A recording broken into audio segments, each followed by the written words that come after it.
De son côté, Amnesty International mobilise également les défenseurs des droits de l'homme. C'est pour accentuer le plaidoyer à l'endroit du gouvernement pour la ratification du protocole facultatif relatif au pacte international sur les droits économiques, sociaux et culturels de Douaré, Pierre Soussoupo.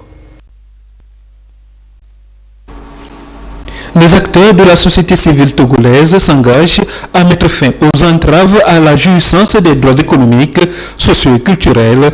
Ils veulent contribuer à la mise en œuvre des stratégies économiques devant garantir et assurer un développement intégral des populations.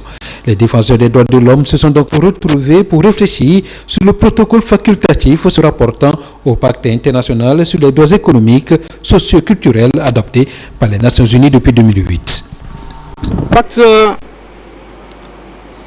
relatif aux droits économiques et socioculturels porte sur l'ensemble des droits collectifs, c'est-à-dire les droits par exemple à l'alimentation, droit au logement, droit à l'éducation, droit à la culture, que nous exprimons tous, mais qui par moments connaissent des difficultés pour s'exprimer.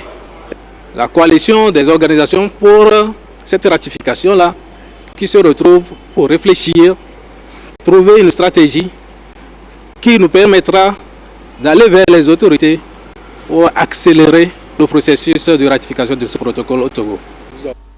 La mise en œuvre de ce pacte est aujourd'hui au cœur des priorités et des politiques des États membres des Nations Unies.